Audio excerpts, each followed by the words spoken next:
So Quincy asked me to tell y'all what God has been doing in my life lately. And I'm going to tell y'all how it started. So, one day I read Isaiah chapter 40, verse 8, and that is,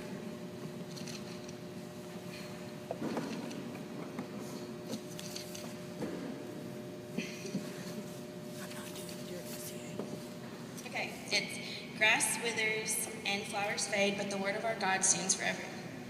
And that kind of made me think that everything dies, obviously, but the Bible isn't going anywhere. The Word of God is right here in front of us, and quit being so ignorant and open it up and read it. So,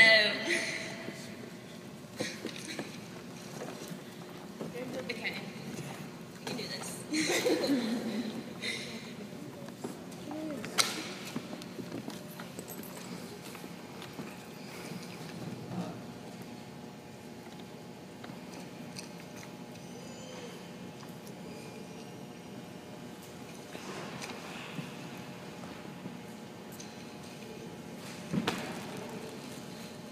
Okay, and one day I was walking to English class at NSU, and this old man was out and handing many New Testaments, you know, those little Bibles, and nobody was really taking them, but he handed it to me, and I was like, thank you so much. Like, that gave me so much hope, and I was just so happy. And then that night I went home, and I opened up my Bible, and I started from Genesis, and I was determined to read the whole thing, but I haven't.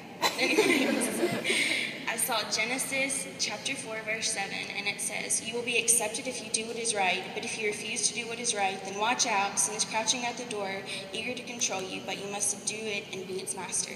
And after I read that, I didn't want to do bad and know it, because we all know right from wrong. That's right. And I want to live for God, because God has made each and every one of us, and He has a plan for every one of us. And I want to find that, and I want to find peace and happiness, and God is the only way to happiness. So good, Lucy. And then after I read that,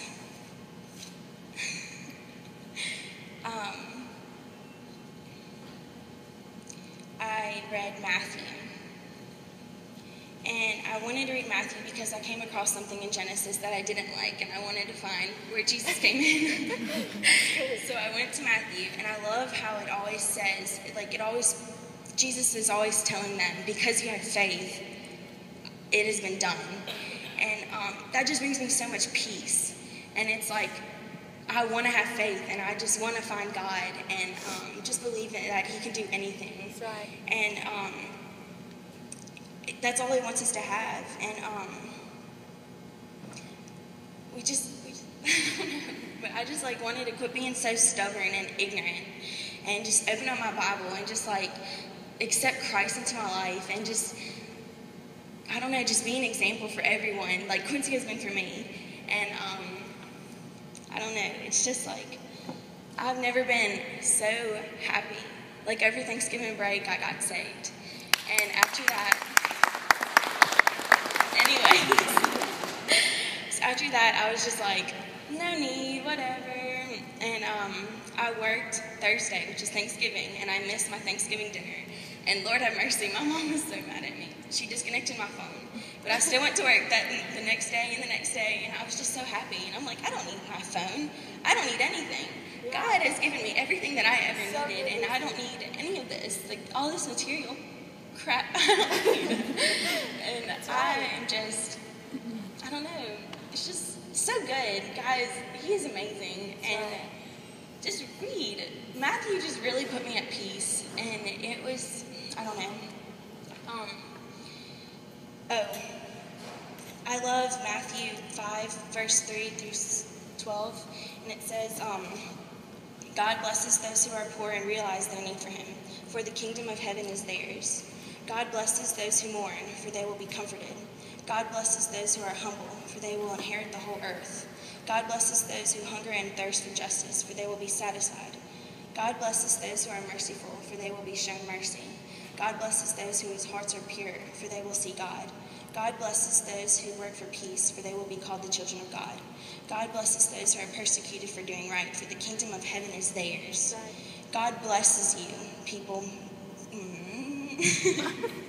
God blesses you when people mock you and persecute you and lie about you and say all sorts of evil things against you because you are my followers. Be happy about it. Be very glad, for a great reward awaits you in heaven. And remember, the ancient prophets were persecuted in the same way. And after reading that, it's just like, I want to be humble. I don't want to mourn, and it's just like all of these things. And Jesus is like telling these people that in heaven, it's just like, don't be afraid, like, be happy, because who cares about everyone here? Because in heaven, it's just so much more, and it's just like the only life that you ever need. That's right. And I guess that's all I really have to say.